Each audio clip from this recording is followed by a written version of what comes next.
আসসালামু আলাইকুম সুপ্রিয় দর্শক, দুবাই ভিসা প্রত্যাশীদের জন্য নতুন আরেকটি ভিডিও নিয়ে আসলাম।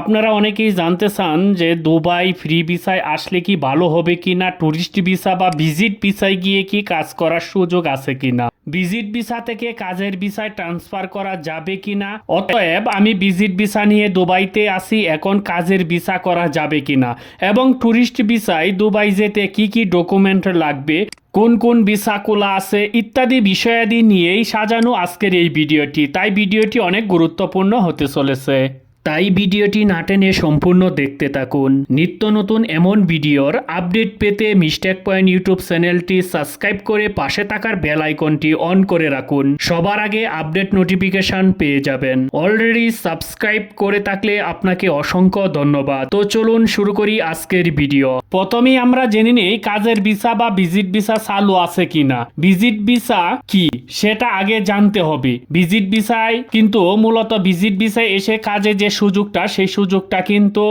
অনেক ক্ষেত্রে থাকে না, আবার অনেক ক্ষেত্রে থাকে। আর ভিজিট ভিসাটা মূলত হচ্ছে যে আপনি ঘুরতে আসছেন বা আপনি স্বল্প সময়ের জন্য কোনো কাজ করতে আসছেন, এই জন্য কিন্তু ভিজিট ভিসাটা দেওয়া হয়ে থাকে। আর এটা আপনাদের অবশ্যই জানতে হবে, তারপর হচ্ছে যে ভিজিট ভিসা এসে কাজ করতে পারবেন কিনা। বর্তমানে এখন পর্যন্ত কাজের ভিসা বা ভিজিট ভিসা কোনোটাই চালু নেই, তবে বিশেষ ক্ষেত্রে ভিজিট ভিসা চালু আছে। আর একটা বিষয় হলো দুবাই অভ্যন্তরের ভিসা ট্রান্সফার করা যাচ্ছে না, মানে বন্ধ আছে। এখন আলোচনা করি ভিজিট ভিসায় আসলে কাজের ভিসায় পরিবর্তন করা যায় কিনা। যেহেতু সকল ধরনের ভিসাই বন্ধ, তাহলে আসবেন কিভাবে? আপনি যদি বাংলাদেশ ব্যতীত অন্য কোনো দেশ থেকে দুবাই এসে থাকেন, তাহলে সে কোম্পানির মাধ্যমে ভিজিট ভিসায় আসছেন, সেই কোম্পানির মাধ্যমেই ভিসা ট্রান্সফার করে কাজের ভিসায় কনভার্ট করা যাবে।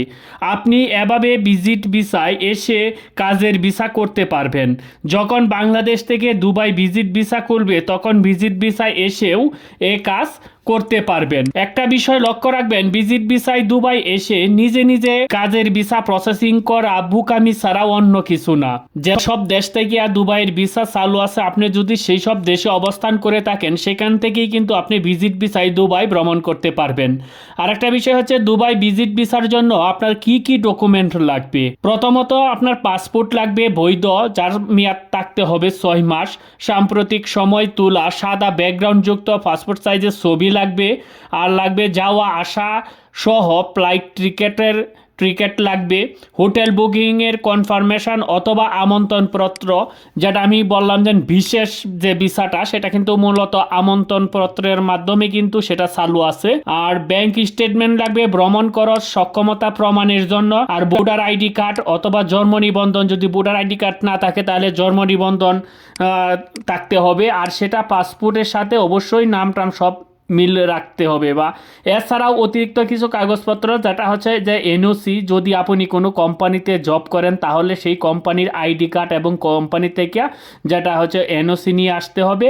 আর ছাত্রছাত্রী হলে অবশ্যই স্টুডেন্ট আইডি কার্ড থাকতে হবে।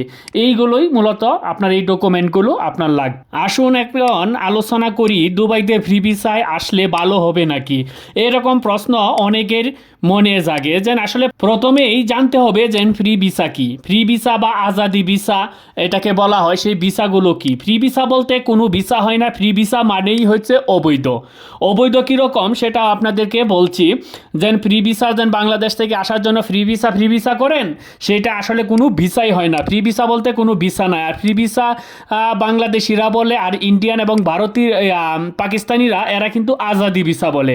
একই নাম। এই ভিসাগুলো হচ্ছে যেন আপনার কোনো একটা কোম্পানির মাধ্যমে আপনাকে আনলো, ধরেন একটা ছোট কোম্পানি, তার কোম্পানিতে কোনো লোক প্রয়োজন নাই, সে কিন্তু একটা ব্যবসা করার জন্য, মানে একটা ধান্দা করার জন্য সে সরকারের কাছে আবেদন করলো, যেন তার কিছু জনগণ, মানে তার কিছু শ্রমিক দরকার, সেটা সে একটা প্রুফ দাঁড় করাইলো, যেভাবে হোক সে প্রুফ করলো। প্রুফ করার পর তারে 5টা ভিসা দিল। সেই ভিসা সে কি করলো, যেন এখান থেকে যে টাকা তার খরচ হলো, এর থেকে আপনার 1000 বা 2000 3000 দেড়হাম বেশি নিয়ে আপনার কাছে বা যে আসতে চাচ্ছে তার কাছে বিক্রি করে।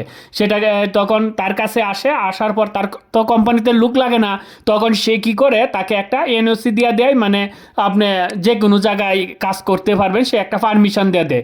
তখন সেটাকে বলা হয়, আপনারা বলেন যে ফ্রি ভিসা, আসলে মূলত কোনো ফ্রি ভিসা নাই। আর ফ্রি ভিসায় আসলে তখন আপনি যখন আসার পরে আপনি যদি কাজ কাম জুড়াইতে পারেন তাহলে তো কাজ কাম করবেন, আর যদি যতদিন না জুড়াইতে পারবেন ততদিনই কিন্তু কোনো বেতনাদি পাইতেন না। আর যদি আপনি ফ্রি ভিসা ছাড়া কোম্পানির ভিসায় সরাসরি আসেন তাহলে আপনার কাজ থাক বা না থাক 12 মাস আপনার বেতনটা কিন্তু ঠিকঠাক মতন পাইবেন। আর ফ্রি ভিসা আসলে এটা লাভ ক্ষতিটা তো আপনারা ইতিমধ্যে বুঝতে পারছেন। আপনারা একটু অ্যানালাইসিস করিয়া দেখেন, যদি আপনার কোনো পরিচিত আত্মীয় স্বজন বা এরকম কোনো রিলেটিভ থাকে তাহলে আপনারা ফ্রি ভিসায় আসতে পারেন। আর যদি না থাকে, একদম আপনি নতুন হয়ে থাকেন, তাহলে আমি বলবো যে আপনার ফ্রি ভিসা আসার কোনো দরকার নেই। ফ্রি ভিসা আইসে একটা মারা খাইবেন, এর চেয়ে আপনি কোম্পানির ভিসায় আসেন। আর দুবাই ট্যুরিস্ট ভিসা আসলে কাজের সুযোগ আছে কিনা, ফ্রি ভিসায় আসলে ভালো না মন্দ হবে সেটা কিন্তু ইতিমধ্যে আপনারা জানতেই পারছেন। যাই হোক প্রিয় দর্শক, আজকে এবারের মতন বিদায় নিব, দেখা হবে পরবর্তী ভিডিওতে। সবাই ভালো থাকবেন, সুস্থ থাকবেন, ধন্যবাদ সবাইকে।